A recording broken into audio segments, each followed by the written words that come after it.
Mhm. So, what comes up?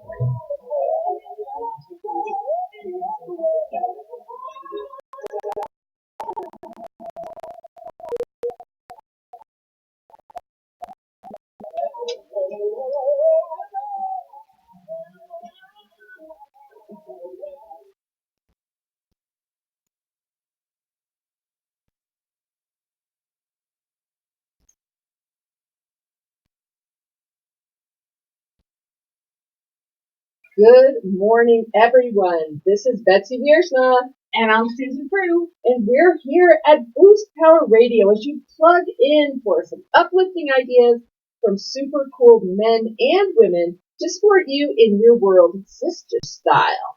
We are here to deliver some interviews on purpose. We're looking for choice points and stories and delivering ways for you to find out what you need to live your best, most fantastic life.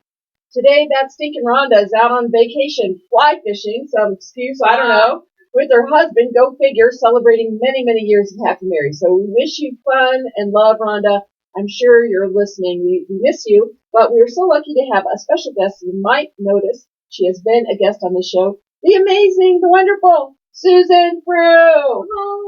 And the crowd goes wild. We are so blessed to have Susan as our co-host today. She's an international speaker, superstar, women entrepreneur, and if she told you all the awards she's won, it would take the entire hour of the show. So I'm just saying, she's awesome. And Susan, who are we going to have on the show today? Well, to get us started today, we have Dr. Mark Brinkat from Age Management Solutions. And his nickname is the Good News Doctor. I can't wait to hear all of that good news he has for us today. We are talking about aging well, and you don't need to know the tips for better health and wellness. And I think after everything that's been going on in Facebook on the last couple of days with everyone aging themselves, I think that Dr. Mark's phone is going to be blowing up. That is my prediction for next week. Oh, goodness. Well, Mark is going to bring you an unbelievable story. I knew all about him behind his back. I had heard so many great things. He tried to get here on one of the snowiest days ever, and we didn't even have a show that whole month. It was just terrible, and so we are so blessed to have him. And when you hear his story, you will know why. And then we have Carolyn Fallu. She is our camp attorney and legal expert. But not only that, she's just got a heart for serving. You know, she's here to serve your family in those times when you need some legal help, you don't know what you don't know. And she is just amazing. And so we are so blessed to have Carolyn. So accomplished. She's accomplished, yes. But just as a human, like I think when you think about law and attorneys, you think, scary and hard. And I think the kind of love and the kind of support that Carolyn brings with her expertise, I think that's the secret sauce. Yeah, it's awesome. So we're going to talk secret sauce with Carolyn Fallu. And then lastly, we're going to show one of my videos from the Global Sisterhood Network on the road. And what that means is I travel all over the world. I've been to 3 continents this year. And I interview women to tell their sister story. This is Gretchen Daigle. She started here in Denver where she ran the Women's Foundation, but she has gone on and she's living in Sydney, Australia. Down under, in Australia. But she's amazing. She's super accomplished. Just got her PhD, is teaching at a university, and just took over an international charity where she's building bridges all over the world. That's amazing. So other than that, that's what she's got for us. That's amazing. Okay, well, let's get started. And plus, of course, we always have good times at the end. So we can get started with today's show. So welcome, Dr. Mark Brinkat. Welcome. Gosh, I always think you're a cool cat, is what I've always thought about you. I didn't get that joke, but I've heard so much about you because at Age Management Solutions, you joined their team to bring just, cutting edge, thoughtful, helpful medicine and really amazing research to the table. So let's go back and for the listeners, kind of tell them a little bit about your backstory so they know how you got this passion and purpose. All right, well, thank you. So I'm a chiropractor, and at a very young age, I wanted to be a doctor. I used to always think I wanted to be a brain doctor, and then as I got through college and so forth, I realized that brain doctors don't really have much relationship with their patients. Maybe meet them once or twice, and you're always in the background. But I'm a much more feely, touchy type person. So my chiropractors always told me I'd be a great chiropractor. So I was very passionate about it for several years, and then my wife and I were unfortunately in a head-on collision with an 18-wheeler, and the career ended pretty quickly. And I was initially told that I wouldn't walk again until I learned to live with that. But I'm a fighter and martial art background, so I was very disciplined with therapy for hours a day for many years, and I just kept fighting to get over it. And unfortunately, I had a couple more accidents that, because of pre-existing conditions, just destroyed me. Spent close to 4 years wheelchair bound, permanently in a wheelchair, 7 back surgeries. We put a computer in my spine and kind of gave up on it and said, this is going to just make me not feel anything from the chest down and hopefully take less meds. But that was the best we could offer. And for a while, I believed it. It's like you go to all these doctors, you have all these great ideas, and then you follow it to a T, and then it didn't even touch it. Well, that wasn't it. At least we know that's not it. And so, there was times when I got really down on it all, and my parents just kept saying to my family, hang in there. There's going to be something. You're going to find a breakthrough. You're going to find a product or something that hasn't even been invented yet, and your life will change. Just don't give up.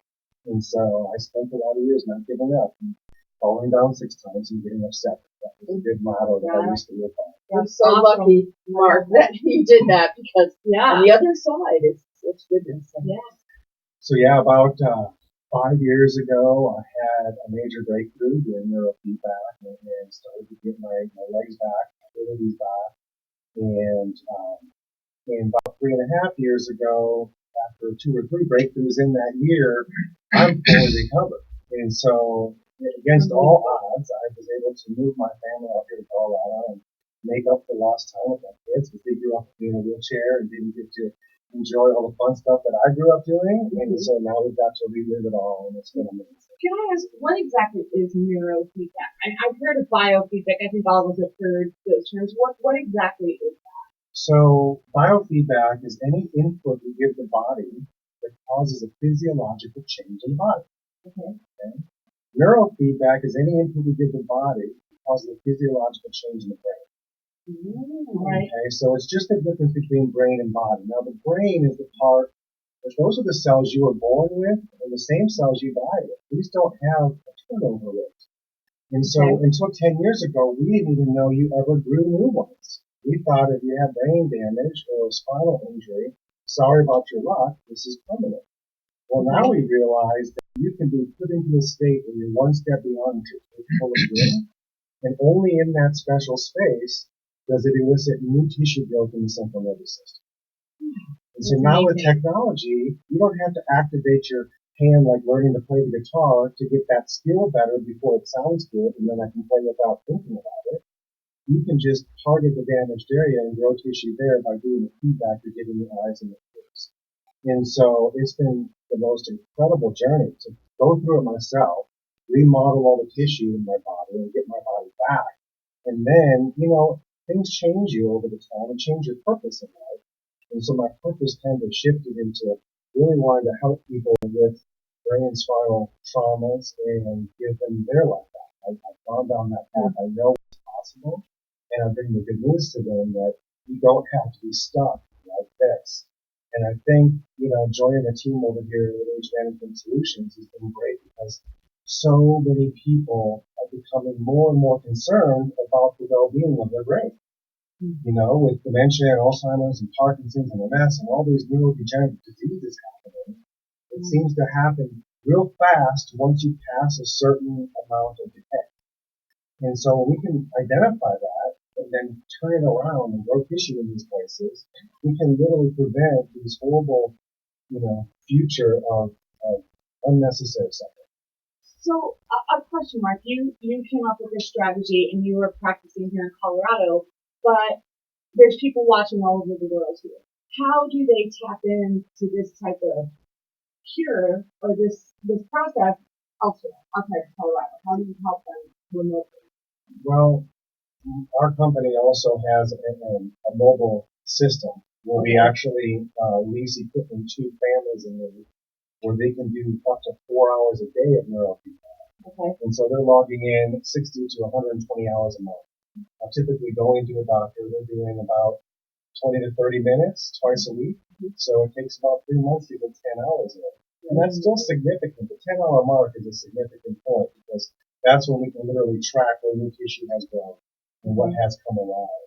And so it's pretty exciting to do that. But you could always just Google neurofeedback near me, and you'll find practitioners all around you that do it. It has become, in the last 10 years, it's just growing exponentially. There's so many more people getting benefits and seeing it, from autistic children to people that have suffered from migraines their whole life. All of a sudden, the migraines are gone. Yeah. We have patients who still get the pre-dome stage a little bit, like they think it's coming, but then it just never comes. They can just bypass it altogether. And then working with people that have gone through chemo, that completely dysregulates the brain. We can regulate it back really quickly and avoid a lot of the unnecessary side effects they get by going through that. And a lot of these patients go to get their treatments and I kind of feel guilty because I actually feel so good.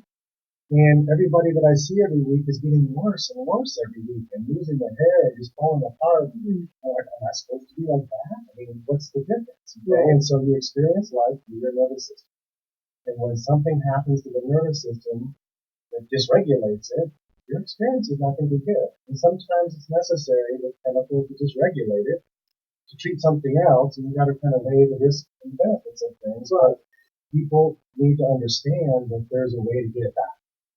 Right? And so after you've been through all the trials and traumas and conditions that everybody's feeling like they've been stuck in for a long time, you can turn it around. You can turn it back on. Your body is constantly remodeling itself, seeking to find the best version of you. And in fact, when you replace one single cell in your body, it's not like it just does copy, paste, copy, paste. It makes 3 billion copies of that DNA. It rummages through there to find the cleanest one, and it says, aha, I got it. This is the one that's making it into the next cell. So you have 3 billion chances to make your next cell better than this one. And what are we choosing to do about that? Right. And most people on autopilot in life, right, and also create a story in their head, and then believe themselves. Yeah. As this is all I have, this is how it is, this is what's going to happen, this is the direction I'm going, Yes, awesome. And especially I think you're talking to two people that relate in so many levels. Yes. I have had 2 hip replacements. I had the recall hip. So I had the metal on metal with metal poisoning. Awesome. And got to get a second hip on that same side. All right. But every day when I go to move my plastic porcelain hip, I tell it a nice story about itself, about how it should be and how it could be. So I'm very curious to work with you on this level to see about that reprogramming. And then Susan, me too. What have you been through? Well, 10 concussions, 16 broken bones, and 9 surgeries. Is that all you got? That's it. I know. I'm an overachiever. Well, tell the world, though, so everybody doesn't think like you have been jumping off buildings or something to hurt yourself. Well, please tell them how you earned them. Ski racing, mountain biking, car accident, and then some of the surgeries are related to a disease that I have, a rare disease called DISH. Diffuse idiopathic skeletal hypertrophy. So Dr. Mark and I talked about that earlier, and I'm going to become a patient and work through my DISH. Well, I thought that was pretty aggressive. You asked him what he was doing at 11 o'clock. I know. I know you're excited, but I think you might have to go home to his family for some mountain biking. But I think everything, as we know on this show, happens on purpose. And so many of you listening might be saying, this is so amazing because myself, my husband, my child, my parents, are in a place and they're not living their best life because of something that maybe somebody could help them. And you know what I heard you say too, which is really interesting to me, is that you can sort of spot out maybe Alzheimer's or dementia before it happens. And for those of us with head injuries, that's always a big concern. And for me, it's hereditary and the head injuries. I'm like, looking for my, where I'm going to end up and be crazy and silly, in my Alzheimer years. But maybe I don't need to look forward to that. Well, so explain a little bit too about the process, because you said there's other people trained to do it. Is this, machine based? Is it, you talked a little bit about essential oils. Kind of again, now people are curious and they're like, how does this work for me? So will you take them a little bit as, there's like a diagnosis process, is it a 12-step process? We know about 12-step processes too. But, tell us how it works. Okay, so it is absolutely science-based and FDA approved for clinical studies. All the equipment that we use is what the government uses, what the military uses. And we're doing a KUHS, which is a 19-lead brain map. And so basically we have little microphones all around the head that are recording thousands of neural synapses every 20th of a second and building a three-dimensional image of your brain's neurology. Now we can break your brain down into 12,700 little 7-millimeter cube boxes and look at each one individually and tell you, is this one on or off? What is it doing neurologically? We can peel away the gray matter, which is your conscious control, and we can look at the white matter. So your gray matter is processing about 2,000 pieces of data a second. Underneath that, the white matter, your subconscious and unconscious, it's processing over 400 million pieces of data a second. And there's literally dozens of networks that are all scattered through the brain that are regulating, controlling certain things, like your pain network, your anxiety network, your default mode network. This is like the foreman that's in charge of making sure everything's running right. He keeps pinging and checking everything. And so we can literally break it down into any one of your networks. We have over 88 broadband areas that represent little tiny geographical space on your brain. And each one of those have very specific neurological functions, like speech, listening, interpreting what I'm seeing. All of these things come from a very specific part of the brain. So we can tell from the brain map which are the 4 most or 10 most dysregulated ones. And then we relate it back to, okay, well, this is what we're seeing out, and this is why you can't have word retrieval. And so it always relates as if I've been reading your mail for months. And how do you know this much about me when we're just looking at your neurology? But the important thing to know is once we find out what it's doing, we can use that information to change it and to improve it and to make it better than it's functioning right now. Okay, so first you start with the brain scan, the map.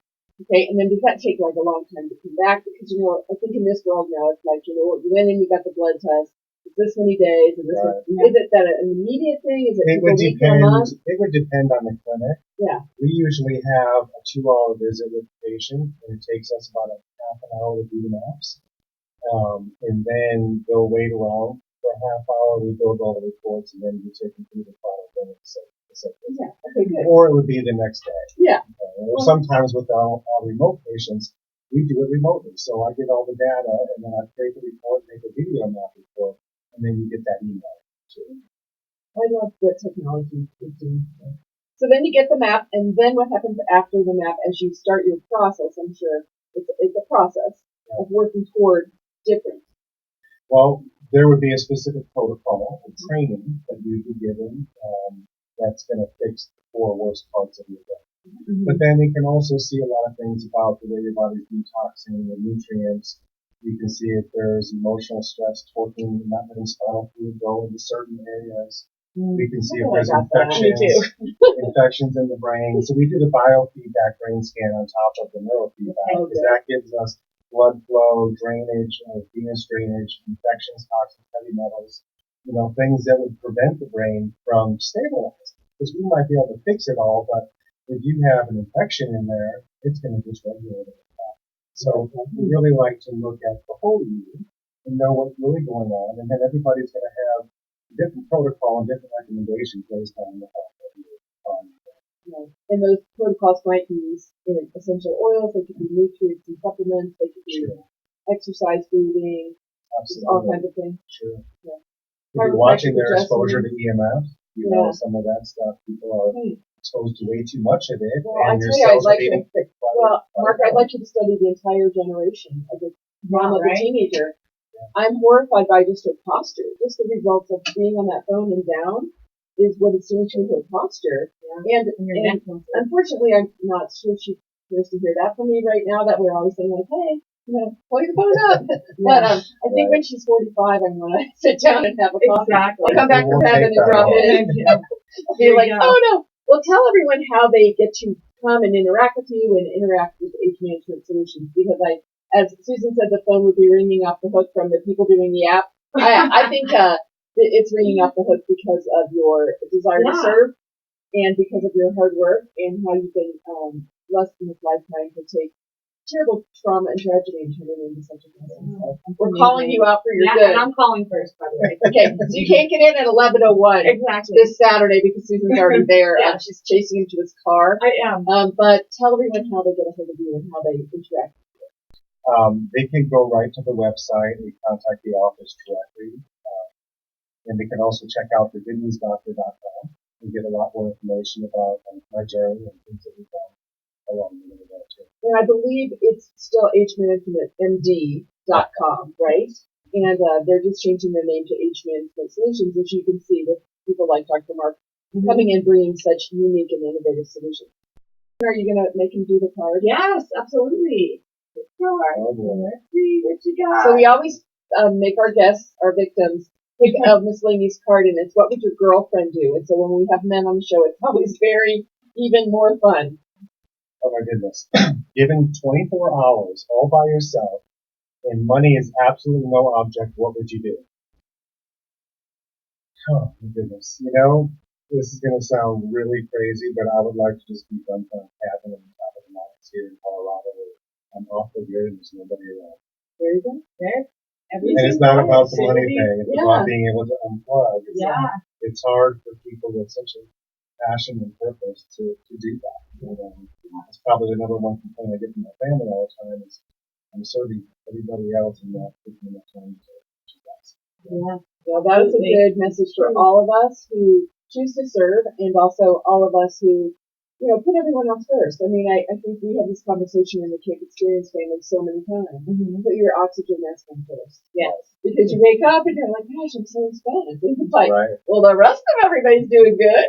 What about Mama? I can talk to myself. Yeah, I'm talking to myself. Well, you have been blessed today to hear Dr. Mark Brinkat. He's at Age Management Solutions. That website is agemanagementmd.com. That is the wonderful practice of Dr. Bill Lee, and his lovely wife Sue Lee is the charity for the Camp Experience Network. So you've seen her many times on here. So please, after Susan gets her appointment and I get mine, and by the way, I'm in there on Tuesday, you can all then get in line to go see Dr. Mark and also share this with your family and your friends and other people that might just want an opportunity for hope and a different way to approach living their best life. So thank you again, Dr. Mark. I'm so glad you made it. Thank you for having And we me. will look forward to seeing you so soon. You will not even believe how fast we get in there. We'll be in the office. Yeah. Susan, that's your first interview. You did an awesome job. So much fun. I think Mark was alive. He didn't die or anything at the thing. No, it was great. He came through such a life and figured all that out, and it'd be terrible to lose him here on Boost Power Radio. Absolutely. Right? Yes. Due to the shock and awe of two women like us putting him through his paces. That's true. Okay, so that was only for you. Yes. That was absolutely amazing. Such a God thing. Such a God thing. So, Susan, it is hot summer across America. It's so hot that today, this is time date stamping us. They canceled a marathon in New York City. Yes. They canceled a celebration of the Apollo mission in the park. Just because it's 100 degrees. And you're in the air conditioning business. I am. Should we all take a cold bath and turn off our air conditioners? No. I mean, keep them on. Use a reasonable temperature. And I will tell you this, if your air conditioner is older and it was going to go, this prolonged use of like a week of this kind of weather is gonna kill it. I will tell you. And so 12 to 14 years is kind of the lifespan of an air conditioner. If you took really good care of it and tuned it up every year as we recommend, probably last a little bit longer. But it is hot, and our guys are all working diligently this week. Everybody's working today, so. Well, tell them, so we do have a hotline. In case you are listening to this anytime in the world, it could be the cold season, it could be the hot season, but what is the sunshine? We'll let them all call on the Camp Experience hotline, Susan. 303-459-5469, 303-459-5469, and just say Camp Sister, and they know totally what to do. You get an automatic discount. A discount and a trip charge discount and all kinds of good things. So I let her put that blatant plug because she got out of bed this morning to help us with Rhonda was on vacation. So thank you, Susan. Yeah. And we're glad. We hope some people will get your heating and air conditioning needs filled by sunshine. I couldn't recommend them higher. So now we have one of the smartest people I've ever met. Yeah. Welcome to the studio, Carolyn. Well, thank you. Welcome. Nice to be here. Carolyn Palou is related to Rhonda. I'm outing you right at the beginning that you actually biologically are related to the amazing Rhonda. We are first cousins, yes. Isn't that is so great. Well, she told us about you. Like, I've been friends with Rhonda since for like 15 years. She would always talk about the amazing Carolyn, the amazing Carolyn. Oh my goodness. Oh my gosh. And we are so blessed to have you in the Camp Experience Network where we do this funny thing, everybody. We say like, ask Carolyn. And then I do a skit and I say, my friend had a DUI, and what would you tell them? And it's just a fun way to say, all of us don't want to own up that as human beings, sometimes we or a family or someone we know gets in a little trouble with the law. That's right. Yeah. Naughty law. Yeah. One of my law professors once said, if you're getting a phone call, something has gone wrong. So, and I find that to be very true, of course. Mm-hmm. Well, gosh, especially those phone calls in the middle of the night, right? Yes, it's always on a Saturday night, too. Often, very often. I'll be working later on today, yes. So this will be a hot weekend in the city. Well, as a mom of a teenager, I'm so glad to have you here, especially because you specialize in so many things that help, many, many families, especially the juvenile part, the mental health part, your bilingualness, so many things. So, why don't you start telling us a little bit about your story and whatever got you into your own author? Well, I would have to say that I started off as a literature and humanities major at CU Boulder. But as I read these very compelling stories in my literary books, I thought about really the human interest aspect of people's lives and their challenges. And when I sat down, when the time came to get a job with a degree in humanities, I thought, how can I help and what can I do to help people? So I frankly looked at it all and thought, there's so many people in need out there. There are so many people often in crisis.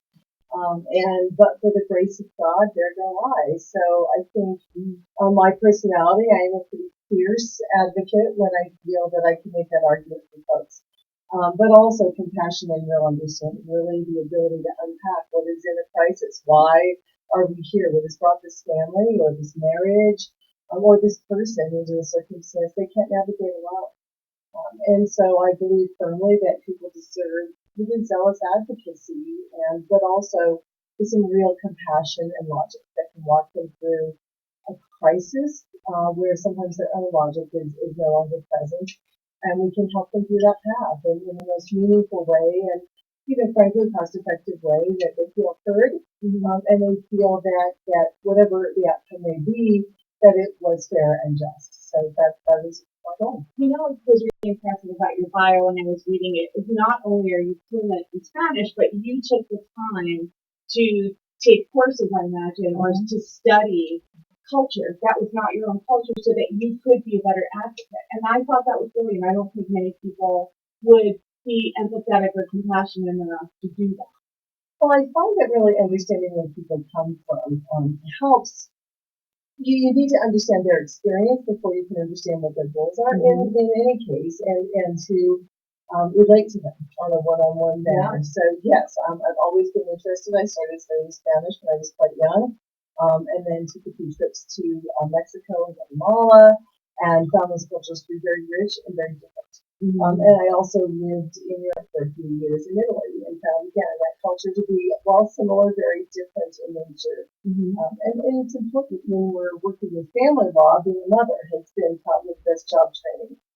Same thing with juvenile defense. You have to understand what it's like to raise children and watch your children make mistakes so that when a family crisis comes in, or divorcing family, you can think about all aspects of what they're experiencing, how they're going through those things, what they need. Now, you came out of law school, did you work for someone else for a while? Did you, or did you start your firm with, I'm going to do it my way? What is that story? It wasn't my way. You were in my family, girl. My dad, me, just make it up. I knew that I made a decision early on. Really, the drive was to work with people and for people. So not necessarily for a corporation or board of directors or partners. So I decided to go on my own path and do it my way that would suit my needs and my family's needs, but also those of my clients. So I can decide if I want to work on a Friday or Saturday, if I must work, or, which way to handle that. And I find it's a very intimate experience when you have a small firm and a sole practitioner, which is what I was for years, that when you call, you talk to me. You don't talk to my associate or get a message to my paralegal. You'll talk to my legal assistant. So I find that to be, and it's more fulfilling for me. I find that it's a relationship that we establish, not just a payment processing system, but it's a real relationship. And I take the outcome even more seriously, I think, when it's an interpersonal experience. So. And it's not based on how many hours you're doing. No, well, there is a bill, but I don't answer to others about my billable hours, so I can just do what my clients need. but I don't have to exaggerate that. Or find that I'm answering to somebody else about why I didn't or did do what I did on the kids. Yeah, I kind of have really enjoyed that trend in medicine now. Yes. You know, I've always been going to a custom doctor. I love my Pfizer general doctor, great, good baseline. But for hormone replacement and age management and issues that I choose to care about, I have chosen personal doctors, like I see at Age Management Solutions. And it has been great, that concierge doctor. And I feel like that's kind of what you're saying, is you had that idea before it was cool. You knew that being a concierge attorney and being a practice that you could decide the principles of the practice and you could use your heart and your education and your soul to really, really help people. I do find that sometimes the clients that I represent when the children are young, and the children are older, and I get a phone call and they become involved in one thing or another that requires some help. And so it really is that continuation of relationship building. And I'm always happy to answer a quick question from someone who's had a parent pass away. That's not my expertise, but I do find that it's a lifelong relationship building, and that becomes very meaningful. That's cool. Right. And tell everyone your expertise. So, we've kind of said it about you, but why don't you say it about you? So, your sweet spot and what you're most, you focus most in the third. So what we call it is really family law, because if you look at the aspect of that can mean divorce. It does mean parenting time, which is, I think, I know most folks, which we had to talk about, would you rather go to prison or lose your child, or would you want to give up half your time with your child? Jail sentences and so on don't compare to the relationships that we have with our family members and children. So we start off with the family law umbrella, and that is essentially divorce or parenting time or custody disputes. In Colorado, we don't use the word custody anymore. It's allocation of parental responsibilities. That was abolished by the legislature many, many years ago, but folks, a lot of the average people don't know that until you need to learn that. Within that context, the crossover often is juvenile delinquency. Some of these sad consequences of high conflict divorces are that the children bear the burdens. The children will sometimes then act out in really what are, in my opinion, not so criminal ways. Adolescent mistake making and adolescent judgment calls are often erroneous, but there is a heightened sense of illegality. And I find that what used to be responded to by a neighbor saying you broke my window and you have to replace that is now a criminal charge. And so when you think of criminal defense, which is what I do as well, but in that juvenile context, these are not really criminals. These are kids making mistakes and doing things that children are supposed to do. Adolescents are especially lacking any filters or insider judgment. There's not a lot of, I should stop and think before I do this. And so delinquency is fed into that, where there's some very usually minor crimes, but that criminal prosecution has lifelong consequences. And so handling them well and thoroughly, or perhaps coming in early before someone is charged but may be charged, and guiding them down that path really helps, of course, the child needs to find that the family navigate these really conflict-oriented waters. It's a challenge in every way. I would really be curious with the influx of marijuana in Colorado, especially, right? And I have a daughter who's 16. She's right in the midst of it all, and had gone to a very affluent high school here in Colorado. And she told me that even in sophomore year, you could get any drug, anything you wanted, at your locker. Pretty much carry out service. Personally delivered to your locker. She then studied abroad. And I said, well, good, you're out of the pressures of that high school in Colorado. And she said, Mom, when a bunch of kids get off a boat and ship, the first people that come up with the drug dealers. Right. Which is not a great thing for your mom to hear. Wow. Then she went on to say she wasn't that into that, which was a good comment after the drug dealer comment. But my point is here. How have you seen the influx of marijuana and the availability of gummies and cookies and all that craziness? Have you seen that in your firm? That's brought a different kind of thing. Well, and more interestingly, what is happening, and I think many people underestimate, is if a parent knows or has reason to know or provides that marijuana or allows the child access to it, that is a very serious crime, contributing to the delinquency of a minor, and you can in fact be charged. And so what we're finding are children are found in possession of marijuana, which is still illegal while you are a minor child, and that is a possession charge. But when questions are asked as to the obtention of the drugs, where they got it, if it came from mom and dad. That is a parenting issue. It can be a child protection issue, and it can also be a contributing to the delinquency issue. I think these are the types of people just don't think. You don't think through. If my children want to have a party, I'd rather have them have a party at our house, and I'll go get the beer. Therefore, they don't go drink and drive. And yet, when those parties go wrong, there's a call to both parents and children, and frankly, it is the parent that is held more responsible. So, while there's not really that criminal plan, these are crimes that can be charged and are often charged, and folks need to be aware of those things. Well, one of our camp sisters, to remain nameless, went away to the mountains with her husband, and her son was just having 6 guys over in the night. And there was some posting on some party site that's like, go find me parties, and 300 kids came to her neighborhood, drinking, doing all kinds of drugs, trashed their home, and she got a call from the police. Not only the neighbors complaining, the police who raided the party, and her son, he didn't even put it out there, it was just his friend. Somebody got a hold of it, and it got into this world of kids that weren't his high school friends, anybody that trashed their house. So, it's a scary thing out there. Things happen, and that's why we have a 8-foot fence now around our home. There's big signs that say "mean dogs." Yeah, they may be small, but they're mighty. And we find that those the Ring doorbells, you can watch who's coming and going through your house. That's helping deter. Off the air, we'll talk about how the camera on the back window really helps. Last year with the large football player going over the fence.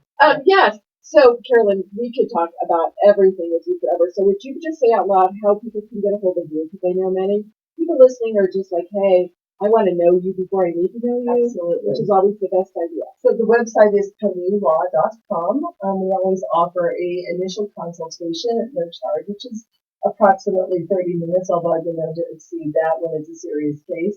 And the office number as well is 720-353-4053. We do have a 24/7 phone access as well. Can you spell for me? Yes, it is P as in Paul, ELLOUX as X-ray Y. There you go. Well, I know we are so happy to have Carolyn in the Camp Experience Sisterhood. She's one of our sponsors. She participates in their 24/7 to support our network, and now she is here to support you and your family. And again, take a look at her bio and her website. It's joyful to see someone so smart that's here to help us all. And so, what is your card? When was the last time you went skinny dipping in the moonlight? Oh. Well, if I said last night, I think that would make you sick. But it was actually in my 20s in Italy when I was there in Rome one summer. So, Well, see? And a little birdie told me that maybe one day you might be thinking about some property in an international location, and I'd like to volunteer to be your retreat manager. That's absolutely so right. we have now the Global Sisterhood Network, and we have a travel division where we take women around the world. And of course, I teach those art retreats and personal development. So I think we're going to get Dr. Mark and have him bring his family to Italy. And he'll bring the machines and the oils, and we'll come to your place, and we'll start cooking dates as soon as you're ready. That is the plan. I'm putting that into the universe, Carolyn. I like it. Because I tried telling that messages to Rhonda to tell you, and I'm sure they weren't getting through. No, so I did not hear that. Carolyn, That's a great idea. I'm in. We've got to love that. I'm signing up for that one for sure. And so now we have 2 appointments, Susan C. Mark at 11:01. And then we're all going to go to Italy to see Carolyn and check out her property that she may be thinking about. So we're now putting that in the universe that you can all travel with us. So I'm a lot of sky miles. Again, thank you to Carolyn Pellew for being who you are. Thank you for having me. We're so glad to have you on Boost Power Radio. Look, you're surviving. Yay. Isn't that great? Yeah, this is so much fun. See how much fun it is? Well, as we get ready to show our Gretchen Gable video, I just want to say today's an important day in the Camp Experience Network. It's $100 off the fall retreat because it is exactly 8 weeks from now. We will be in the Black Forest having fun. Yes, we will. So anybody, if you're listening today on KUHSdenver.com, if you're watching us on Facebook, just go and look around at campexperienceretreat.com. We'll tell you all about it. And if you happen to do it the 20th or the 22nd here of July, you get $100 off. So we'd love to have you there. It's an experience not to be missed, seriously.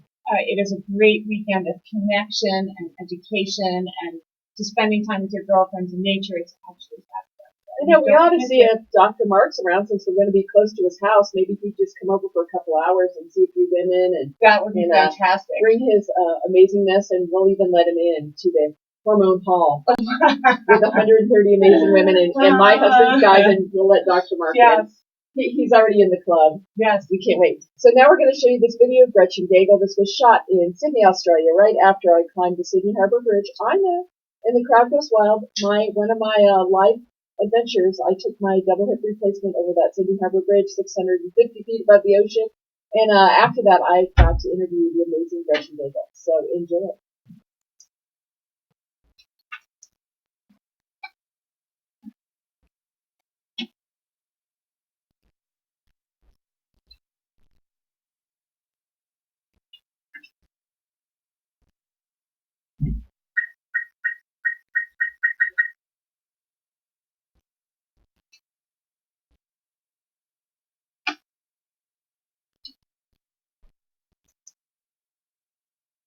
Introduce yourself to your global sisters.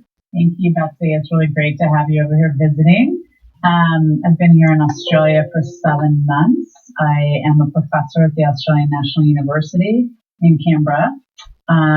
Still also teaching back in the United States at the University of Denver and doing management consulting, which I've been doing on and off for 30 years in construction of all industries. So doing a little bit of consulting back in the U.S.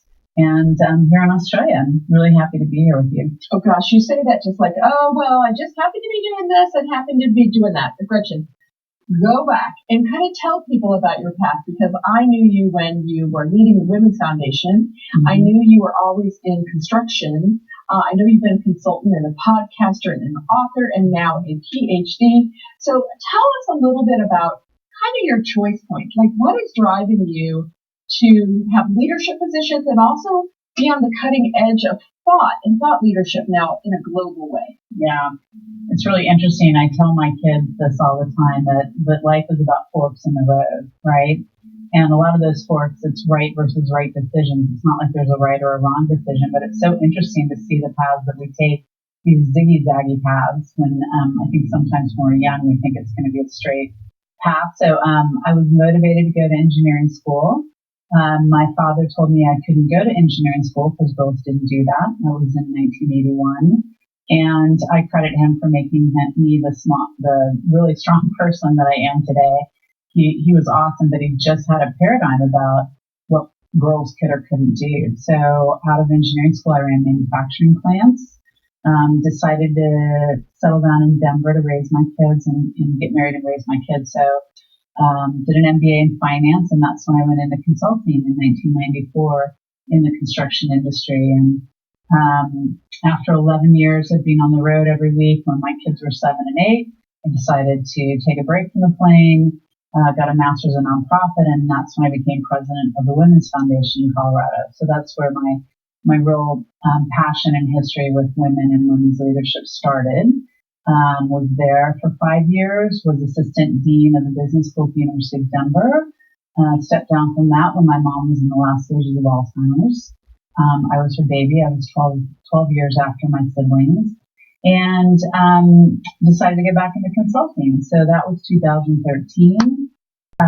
Because I'm crazy, I decided to do a PhD while I was president of a consulting firm, which I completed last August, and really wanted to support my husband in coming over to Australia. His mom's 83, and he's been gone for almost 30 years, and really felt like, hey, I can find fun things to do in Australia, so let's come over and live in Australia for a couple of years. So, well, I want to go back and unpack a little bit this PhD, which I like to tell all the viewers, in 4 years, less than 4 years, a PhD. So tell everyone what you're studying, kind of what you're studying, mm-hmm. and kind of some of the research, because this is some of the good you're giving back to the world, I believe, mm-hmm. That you're taking time to be thoughtful about leadership and the effects of great leadership. So tell everyone a little about that. Yeah, it's interesting. I set a goal to get a degree every 10 years. So this is degree number 4. I think I might be done. But I've had very clear objective of what I wanted to accomplish with each degree. And with this one, I have spent 33 years trying to help leaders understand how to create nimble organizations, because the world is continuing to change quickly. We've got this VUCA world, volatile, uncertain, complex, and ambiguous. So that was my mission when I went into the PhD, is to really understand, what have the academics been saying? What research is out there about leadership and culture and change and agility and ambidexterity and resilience in organizations? So it was really fun to go back to, James McGregor Burns in his book in 1978 on leadership, or Edgar Schein, one of the greatest academics ever in culture. I ended up researching 47 corporations, 126 business units, and measured leader behaviors and the presence of agile routines to see what connections there are between what leader behaviors create more agile business units and organizations. So it was a lot of fun, very rigorous, but a lot of fun. Wow. Well, so many people are listening and going, yeah, let's go back to the 1 degree every 10 years. That is admirable, and excited for the world. I'm glad that you'll be now taking some of that research out and publishing some papers and all of the above. Mm-hmm. So your husband brought you to Sydney, but tell us a little bit about kind of just your love of travel and kind of how you're finding women in the world now that you're out and connecting. Yeah. So I'm very lucky that I belong to a group called the International Women's Forum, and my membership transferred over here. I actually came to their conference. The international conference happened to be in Melbourne last year. And actually tonight I'm headed to China and then Spain for the international conference there. It's 700 women getting together, and it's really connected me to a global sisterhood, as you talk about, of incredible women that are making an impact on the world.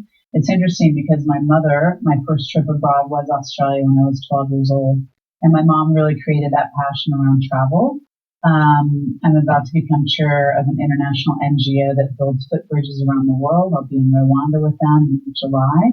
So that's my first opportunity really to take my philanthropy and my passion for giving back and put that on a global stage. So it's a lot of fun. The world is so lucky, Gretchen, to have you. On behalf of everyone in the world, we say thank you. That is awesome.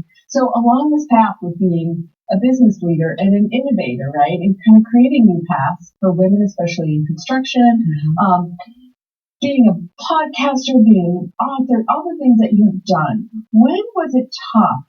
And what did you learn? You talk a little bit about some sage wisdom for those listening from your own journey. Yeah. I think one of the toughest things for me, I was in a very male-dominated consulting firm. I joined there in 94. I had my son in 96 and my daughter in 97. And that's what my book is about, and my TED Talk, 8 Steps to Being a Great Working Mom, because I was the primary breadwinner for my family, and a lot of people said things to me that were very judgmental about my ability to be a good mom and to travel every week. And, my mom was there, my sister, we had a great support network for my kids. My kids are awesome. They're 22 and 23 now, but it really gave me a lot of self-doubt. And that's why I wrote the book, because, a single mom said to me that a principal said, well, your kids would do better in school if you didn't work.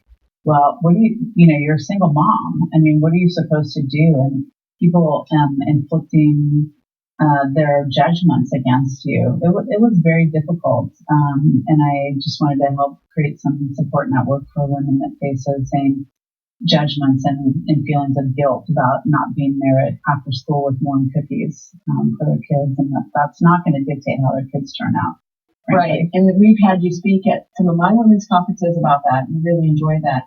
And if you were going to give just 3 easy tips, because now people are like, wait a minute, I want to know the mom stuff. Yeah. We'll come back to the rest, but what would be just like your first kind of 3 sage wisdom mom tips? Because so many people listening are trying to be the everlasting, saga of parenting and career and life partnership. Yeah. The number one tip is make the decisions that's right for you and just feel good about it, because the time we spend being stressed and feeling guilty takes away from quality time with our kids. And I know that's easier said than done. It's about creating a really strong support network. So being able to ask for help, which is something that we're all looking at each other thinking that everybody's got it all together and I'm the only one struggling. And so that's really the third one, is to have a conversation with people and to be able to be vulnerable, have that psychological safety, and being willing to ask people for help. You have to have that plan A, B, and C. One really practical tip, the last one, I sat down with my kids and said, what's really important that I be there? I can't be there for everything, but what's important? What do you think is important for me to be there? So helping them drive the decisions about what I put blocks on in my calendar, for example, that was really helpful with them. See, giving that power back to the kids. Mm-hmm. I love that. Thank you. I will savor again. I've read the book, of course, and savor those tips.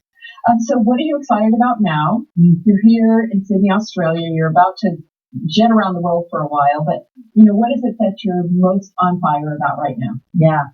I'm really on fire about teaching. So I started lecturing at the University of Denver last June in leadership and ethics, which is a topic that I'm really passionate about, and that's my alma mater. I received my MBA from the University of Denver, but now I'm teaching at the Australian National University, and it's such a diverse student base. So I'm teaching 120 postgrad students evidence-based management. They're from China and India and Cambodia and in Australia, France. I mean, really a globally diverse student base. So I'm learning so much from them about how teams and leadership manifests itself around the world. So really excited about that. And after that craziness of doing the PhD while I was president of a company, just trying to take a deep breath and enjoy the 10,000 beaches that we have here in Australia. Oh gosh, only 10,000 beaches.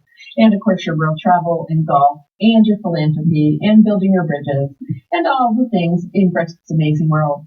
So we like to have you do a global statement for women. So just imagine someone's listening and they're fascinated by you and you just are going to speak into their hearts. So what would be your global statement? My global statement for women is to believe in yourself and to love yourself. That's something that I've learned along the way. That was the hard part about losing my mom. She was my biggest fan, no matter what I did, what crazy career change, or she loved me unconditionally, and she was my biggest fan. And I think we all need to be our own biggest fan, and really love ourselves. Well, that is so very important because we spend, I think, as women, so much time loving everyone, giving to everyone, and then we wake up and we're like, oh, spent, and we've given our best self to everyone else, and we kind of sometimes forget to take care of Mama. Mama's got to be happy. I agree. So, how can people learn more about your work? How can they learn about your charitable things? How can they get more of Gretchen? Yeah. So if you're interested in my TED Talk, just go to YouTube and Google Gretchen Gagel, Gagel, like a bagel. My website, greatnessconsulting.com, talks a little bit about my consulting work. And then I'm very active on LinkedIn. I think I have 4,300 people that I'm connected to in some way on LinkedIn now, and love having a conversation with people about interesting ideas. So that's another way to connect with me. Well, Gretchen, you have been someone I've looked up to since I met you. I have seen you in the first years of the Camper Experience Network when we were part of a partnership with the Women's Foundation in Colorado. I've seen you as a philanthropist, as a friend, as a global sister, and we just can't wait, the whole sisterhood can't wait to get behind you, to see your leadership with the bridges all over the world, to watch you continue to innovate, to read your papers as they're published, and to continue to just enjoy your amazing life and the amazing way that you lead this earth. So thank you so much for being a global sister, and we will have you back again. Awesome, Betsy. I'm a huge fan. Thank you so much.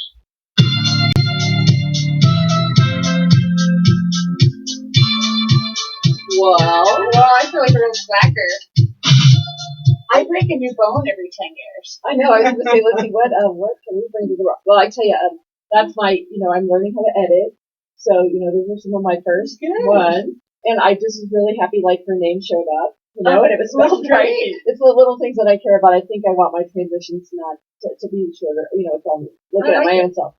But the purpose of the Global Sisterhood, in case you're curious, is just so for 24/7 you have access to amazing people to listen to their story. And so at campexperience.com, right now on the top bar, it just says Global Sisterhood Network. It's absolutely free. And you can just download every week. We have a thought leader You can see the videos there. We also have some new things coming up called Sister Stories. We put them out on Facebook, but we're going to all put them in our new webpage, and then we're going to grow that, just telling sister stories around the world. Very exciting. You're a very good story. Okay, well, we got through your, how'd you like it? So, pretty good. See, I it's think a little so. different than being a public speaker, Yes. but the same. Well, you know what? I don't see the people in the front row. Right. So that's a little weird. Good, bad, I don't know, but yeah. Well, tell everyone if you're interested in a great speaker, tell them really quickly how they find you. SusanRobertsGroup.com. That's the best way to find me. And I actually was on the radio for a long time on ESPN Denver, but we didn't have cameras back then. We were just on the radio. Yeah. So this is a new thing. So it's fun. Yeah. So I think people have said, you have a face for radio, and then there's international cameras because of Henry. So I want to call out and thank Henry Archuleta today in KUHS Denver. Henry's in the studio, making the video work and helping to run the show. So we really appreciate you, Henry. Thank you for making it all so easy today. Okay, well, so what's going on? So good times is what we call this. Yes. So many fun things ahead. We're heading in each month. The footprint for the Camp Experience Network here in Colorado, of course, is coffee and conversation. Coffee. We have coffee on the first Wednesday, coffee and conversation.